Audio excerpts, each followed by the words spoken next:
Friends మనకు మార్కెట్లో చాలా రకాల బ్రాండ్ మొబైల్స్ దొరుకుతూ ఉంటాయి కదా. అయితే ఈ బ్రాండ్లలో మనం ఏ బ్రాండ్ కొనుక్కుంటే మన డబ్బులు అనేవి కంప్లీట్గా వేస్ట్ అయిపోతాయి అనే దాని గురించి ఈ వీడియోలో మనం మాట్లాడదాం. అంటే నేను చెప్పదలుచుకున్న ఉద్దేశం ఏంటి అంటే, ఈ బ్రాండ్ మొబైల్స్కి మనం ఎంత దూరం ఉంటే అంత మంచిది. జనరల్గా అన్ని బ్రాండ్స్లలో కొన్ని మంచి మొబైల్స్ ఉంటాయి, కొన్ని చెడ్డ మొబైల్స్ అనేవి లాంచ్ అవుతూ ఉంటాయి. కాకపోతే ఇప్పుడు నేను చెప్పబోయే బ్రాండ్స్లలో చాలా మటుకు వేస్ట్ మొబైల్స్ లాంచ్ అవుతాయి, అడపదడప ఒకటో రెండో మంచి మొబైల్స్ లాంచ్ అవుతాయి. సో ఈ వీడియోలో మనం ఏ బ్రాండ్కి దూరం ఉండాలి అనే దాని గురించి మాట్లాడదాం. సో దీనిలో మనం ఫస్ట్ బ్రాండ్ గురించి మాట్లాడినట్టయితే ఐటెల్. అయితే మీరు చాలా మంది కనిపించవచ్చు ఐటెల్ బ్రాండ్ మొబైల్ కూడా ఉన్నాయా, వాటిని కూడా కొంటారా అని చెప్పేసి మీకు అనిపించవచ్చు. కాకపోతే ఆఫ్లైన్లో మొబైల్స్ కొంటూ ఉంటారు సరే, సో వాళ్ళు ఎక్కువగా ఐటెల్ బ్రాండ్ మొబైల్స్ని కొంటూ ఉంటారు. దానికి మంచి మార్కెట్ కూడా ఉంటుంది. అయితే దానిలో ఫీచర్ ఫోన్ మొబైల్స్ అనేవి బాగానే ఉంటాయి, కానీ స్మార్ట్ ఫోన్స్ ఏవైతే ఉంటాయో అవి మాత్రం మనకు వర్స్ట్ ఎక్స్పీరియన్స్ అయితే మిగులుస్తాయి. అయితే ఎవరైతే ఆన్లైన్లో ఎక్కువగా రివ్యూస్ చూస్తూ ఉంటారో, టెక్నాలజీ అంటే ఇంట్రెస్ట్ ఉంటుందో, మొబైల్ ఫోన్స్ అంటే ఇంట్రెస్ట్ ఉంటుందో, ప్రాసెసర్స్ గురించి తెలిసి ఉంటుందో వాళ్ళు కొనుక్కోరు. అలా కాకుండా కొంచెం రిమోట్ ఏరియాస్లో ఉంటారు సార్, అంటే పల్లెటూళ్ళలో ఉంటూ ఉంటారు, లేదా కొంచెం ఎక్కువగా చదువుకునే వాళ్ళు ఉంటారు. వాళ్ళు ఏం చేస్తారంటే యూట్యూబ్ వీడియోస్ ఎక్కువగా చూడరు, డైరెక్ట్ ఆఫ్లైన్లో మొబైల్ షాప్కి వెళ్ళిపోతారు. అక్కడ ఏ మొబైల్ బాగుంది అని అంటే వాళ్ళు ఐటెల్ సజెస్ట్ చేసినప్పుడు ఐటెల్ కొనుక్కుంటూ ఉంటారు. సో ఇలా దీనికి మార్కెట్ అనేది ఏర్పడింది అన్నట్టు.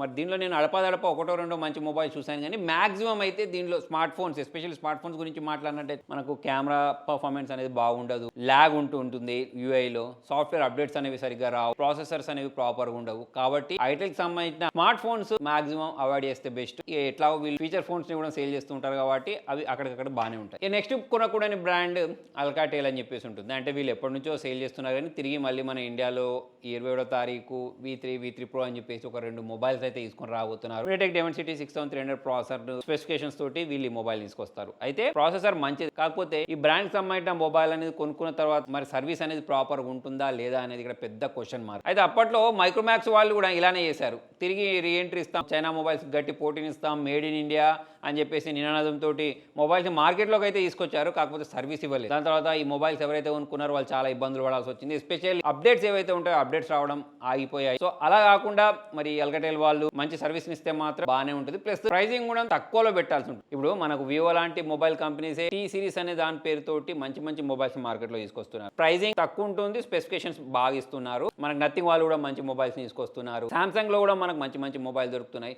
సో ఇటువంటి మంచి మంచి బ్రాండ్స్ తట్టుకోవాలి అని అంటే మరి ఫీచర్స్ మంచిగా ఇవ్వాలి, సర్వీస్ కూడా బాగా ఇవ్వాలి. ఎందుకంటే ఇదంత పెద్ద రెప్యూటెడ్ బ్రాండ్ కాదు కాబట్టి వేరే మంచి బ్రాండ్స్కి పోటీని ఇవ్వాలంటే మాత్రం వీళ్ళు ఎక్స్ట్రా ఆర్డినరీ మొబైల్స్ అయితే మార్కెట్లో తీసుకొని రావాల్సి ఉంటుంది. అయితే వీళ్ళ పాస్ట్ రికార్డ్ చూస్తే మాత్రం అంత బాగున్నట్టు మనకు కనిపించదు. కాబట్టి ప్రజెంట్ ఈ మొబైల్స్ కూడా అవాయిడ్ చేస్తేనే బెస్ట్. ఏసర్ వాళ్ళు కూడా వాళ్ళ మొబైల్స్ని తీసుకొస్తారని చెప్పేసి అనౌన్స్ చేశారు, అప్పట్లో రూమర్స్ వచ్చాయి. అయితే ఇప్పటివరకు మార్కెట్లో ఇక్కడ కూడా మొబైల్ లాంచ్ కాలేదు. ఒకవేళ ఈ మొబైల్ వచ్చినా సరే వీటిని కూడా స్కిప్ చేయడమే బెస్ట్. ఒకవేళ ఇప్పుడు ఆల్రెడీ మార్కెట్లో ఉన్న బ్రాండ్స్కి పోటీనిచ్చే విధంగా తీసుకొస్తే మాత్రం అప్పుడు చెప్పలేం. కానీ నెక్స్ట్ స్కిప్ చేయాల్సిన మొబైల్స్, అసలు కొనకూడని మొబైల్స్, నోకియాకి సంబంధించిన మొబైల్. ఒకప్పుడు మొబైల్ అంటే రాజు, ఎవరైనా మొబైల్ కొనుక్కోవాలి అని అంటే బ్లైండ్గా వెళ్ళి నోకియా మొబైల్స్ కొనుక్కునే వాళ్ళు. అటువంటి పరిస్థితి నుంచి వీళ్ళు మొత్తానికి దిగజారిపోయారు. దాని తర్వాత ఇప్పుడు ప్రజెంట్ హెచ్ఎం గ్లోబల్ అనే పేరుతోటి వీళ్ళు మొబైల్స్ మార్కెట్లో తీసుకొస్తున్నారు. కానీ ఏ హెచ్ఎండి గ్లోబల్ అయినా సరే, నోకియాకి సంబంధించిన మొబైల్స్ అయినా సరే వీటిని స్కిప్ చేయడమే బెస్ట్. ఒకటి వీళ్ళ మొబైల్స్ అనేవి డ్యూరబుల్ ఉంటాయి, గట్టిగా ఉంటాయని తప్పిస్తే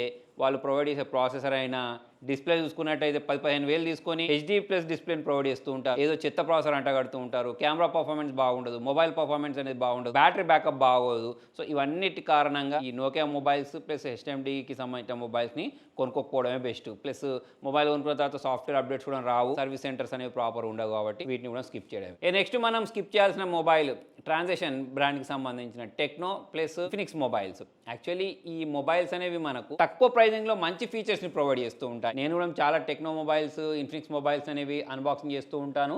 కాకపోతే నేను ఇంతకుముందు ప్రీవియస్ వీడియోలో కూడా మీకు చెప్పాను, వీటిలో క్వాలిటీ ఇష్యూస్ ఉంటాయి. అంటే ఈ మొబైల్స్ అనేవి డ్యూరబుల్ కావు, వాడిన తర్వాత అప్పటి మందం బాగానే ఉంటాయి, కాకపోతే లాంగ్ టర్మ్లో మాత్రం ప్రాబ్లమ్స్ ఇస్తున్నాయి అని చెప్పేసి నాకు కింద చాలా మంది కామెంట్స్లో చెప్పిన కారణంగా దీన్ని అయితే వీటిలో ఇంక్లూడ్ చేయడం జరిగింది. అయితే ఇన్ఫినిక్స్ మొబైల్స్ అనేవి తక్కువ ప్రైజింగ్లో వేరే ఏ బ్రాండ్ ప్రొవైడ్ అయినటువంటి ఫీచర్స్ అనేవి ప్రొవైడ్ చేస్తూ ఉంటాయి. మంచి ప్రాసెసర్ ఇవ్వడమైనా కానివ్వండి, 120 Hz రిఫ్రెష్ రేట్ అయినా కానివ్వండి, AMOLED display, full HD+ display, fast charging, ఇవన్నీ ఇస్తూ ఉంటాయి. కెమెరా పర్ఫార్మెన్స్లో కన్సిస్టెన్సీ ఉండదు, ఏదో అడపదడప ఒక 2 ఫోటోలు మంచిగా వస్తాయి, కానీ మిగతా అంత బాగా ప్రాపర్ క్యాప్చర్ చేయవు. ప్లస్ యూఏ అనేది ల్యాగ్ ఉంటుంది, కెమెరా యూఏ అనేది కూడా ల్యాగ్ ఉంటుంది, డీటెయిల్స్ అనేవి మిస్ అయిపోతాయి. ఎస్పెషల్లీ జూమ్ చేసి క్యాప్చర్ చేసిన ఫోటోస్లలో డీటెయిల్స్ అనేవి రావు. నేను ఇంతకుముందు చెప్పినట్టు లాంగ్ టర్మ్లో వాడాలి అని అంటే కొంచెం ప్రాబ్లం ఉంటుంది. అయితే ఈ మొబైల్స్ ఎప్పుడు కొనుక్కోవచ్చు అని అంటే, ఈ ప్రైజింగ్లో మనకు వేరే బ్రాండ్స్ అనేవి చాలా ఎక్కువ డబ్బులు తీసుకుంటున్నాయి అని అంటే వీటిని స్కిప్ చేయొచ్చు. అలా కాకుండా మనకు చాలా ఎక్కువ ప్రైస్ గ్యాప్ ఉంది అని అనుకున్నప్పుడు ఇన్ఫినిక్స్ మొబైల్స్ అనేవి బాగానే ఉంటాయి. కాకపోతే ఎక్కువ కాలం పాటు యూజ్ చేసేటప్పుడు ప్రాబ్లమ్స్ వస్తూ ఉంటాయి. సేమ్ విషయం టెక్నో తోటి కూడా జరుగుద్ది. ఇప్పుడు దీనిలో 7000 mAh బ్యాటరీ తోటి ఒక మొబైల్ వస్తే సేమ్ అదే స్పెసిఫికేషన్స్ తోటి టెక్నో కంపెనీలో కూడా మనకు ఒక మొబైల్ అనేది వస్తూ ఉంటుంది. ఇందులో మంచి ప్రాసెసర్ ఇస్తే సేమ్ అదే ప్రాసెసర్ తోటి టెక్నో వాళ్ళు కూడా కోవానో పాలకోవానో పేరుతోటి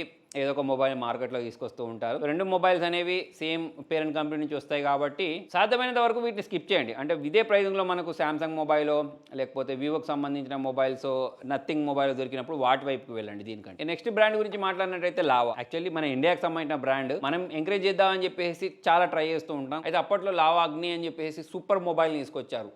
వాళ్ళు తీసుకొచ్చినప్పుడు 20,000 ప్రైజింగ్లో వేరే ఏ బ్రాండ్ కూడా అటువంటి స్పెసిఫికేషన్స్ ప్రొవైడ్ చేయలేదు. ఇమీడియట్ డెమన్సిటీ 7050 ప్రాసెసర్తో తీసుకొచ్చారు. ఆ ప్రాసెసర్ అనేది మనకు 30,000 పెట్టే మొబైల్లో దొరికేది. అటువంటి వాళ్ళు 20,000కే తీసుకొచ్చారు. గ్లాస్ బిల్డ్ ఇచ్చారు. అంతా మంచిగా ఇచ్చారు. ఒక దగ్గర కొట్టారు.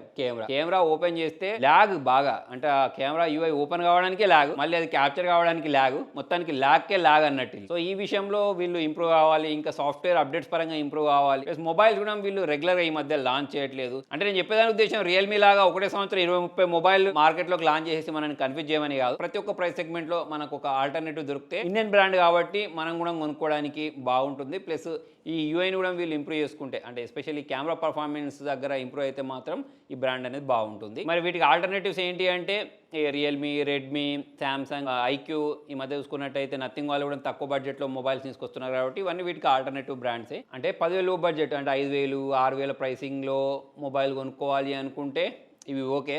అలా కాకుండా ఇక మనం 10,000 పెడుతున్నాము అని అంటే మాత్రం వీటి మొత్తానికి తీసుకుపోవడం బెస్ట్. సో మొత్తానికి ఇది ఫ్రెండ్స్ ఇవాళ వీడియోలో. ఇవే బ్రాండ్స్ కాకుండా ఇంకా ఏమైనా బ్రాండ్స్ నేను మిస్ చేస్తుంటే కింద కామెంట్లో రాయండి. ప్లస్ మీరు ఇటు బ్రాండ్స్లలో మొబైల్స్ వాడినప్పుడు మీ ఎక్స్పీరియన్స్ ఎలా ఉంది, బాగా అనిపించిందా, లేకపోతే మీకు ఏమైనా ఇష్యూస్ వచ్చాయనేది కింద కామెంట్లో రాయండి. అంతేకాకుండా మీరు ఏ మొబైల్ కొనుక్కోవాలి అనేది ఇంకా కన్ఫ్యూజన్లో ఉంటే ఏ మొబైల్ కొనాలి అనే దాని గురించి నేను బయింగ్ గైడ్ వీడియో చేశాను. ఆ వీడియో చూడండి.